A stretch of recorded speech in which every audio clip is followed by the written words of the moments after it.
wabarakatuh. Wa alaikum assalam wa rahmatullahi wa barakatuh.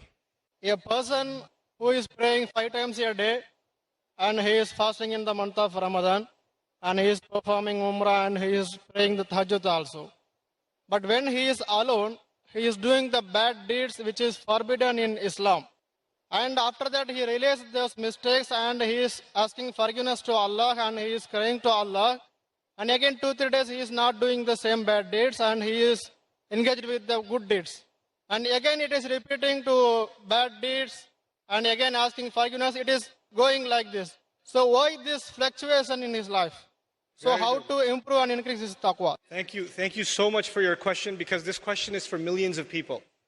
It's not just for one person. And thank you for asking that question. It's a Jazakallah very khair. intelligent question, mashallah. Let me just try to address this. I've given a lot of talks about this issue, the cycle of sin, and the cycle of even good people. You know, they're praying, they're reciting Quran, they're even doing Umrah, ibadat, but at the same time, they can't get away from certain evil practices in their alone time. There are two parts of this problem. One of those parts is spiritual, and the other part is psychological. And we have to address both of those parts. Let me start with the psychological, only because most of the time when we have these discussions, we don't address the psychological side, we only address the spiritual side. So I'll try to address the psychological side of this a little bit. You have to understand that in psychology, there are triggers. In other words, there are certain situations that make your mind, release certain chemicals in your brain, and they make you want to do some things in certain settings. They are triggers. So for example, for a young man, I'll give a crude example. A young man is watching an action movie, and he's watching the movie and he sees a beautiful woman. And as soon as he sees that one scene, his mind gets triggered. And he pauses the movie and watches something far worse. And he gets into the habit of doing that. It wasn't the movie itself, it was just that one thing that triggered it. Or for some people, when they go back into their apartment or in their room, when they're alone by themselves, bad things happen. When they're by themselves. And when they're at the masjid, obviously it doesn't happen. When they're with their friends, it doesn't happen. When they're on their own, it happens. So the first bit of advice for everyone here and myself is you have to identify, when does the sin happen? When I'm by myself. Where am I when it happens? What times does it happen? And if you can identify the problem times and the problem places and the problem situations, you have to try to change those situations.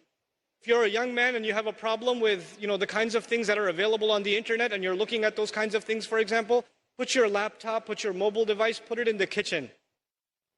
So that your mother's walking by, your dad's walking by, and the mobile device, don't put it in your room. And parents, put that stuff in a visible place in the house. These screens are destroying our kids. Seriously. Then the other thing, the spiritual side of this problem. It is normal for a human being to make tawbah to Allah and then go back and do the sin again, because we are khatta'un. The Rasul of Allah ﷺ described us not as khati'un, but khatta'un. Kullu bani Adam, khatta'un. And khatta' is a sighatul mubalagha. It's called the hyperbolized state. What that means in simple English is the one who repeats mistakes over and over and over again. Like a khabbaz makes bread over and over again.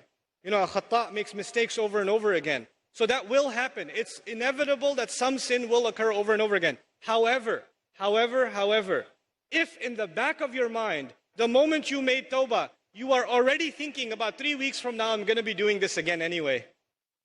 If you're thinking that in the back of your head, then لَيْسَتِ التَّوْبَةِ لِلَّذِينَ يَعْمَلُونَ السَّيِّئَاتِ. Tawbah is not for people who continually do evil deeds. They've already accepted it. Allah says, وَلَمْ يُصِرُّوا عَلَى مَا فَعَلُوا. They don't insist on what they did. In other words, you have to make a serious, verbalized, conscious commitment. This has to stop. Not that one time you cry and you turn to Allah, I'm so sorry, I can't believe I did this, and you don't do it. You have to figure out a way to get away from this entirely, a serious commitment to yourself. And if you can't do it on your own, seek the help of friends. Seek the help of people you trust. I know it's embarrassing sometimes, but we all need counsel and help sometimes. And when you realize that it's been going on for years and you haven't been able to get out of it, it is time to seek someone else's help. Which is why in the ummah today, psychological and spiritual counseling is so important. So many young people are in need of counseling, and families are in need of counseling. That is one of the greatest priorities of this ummah, because that will be a vehicle by which peace will be delivered to people. Jazakallah khair.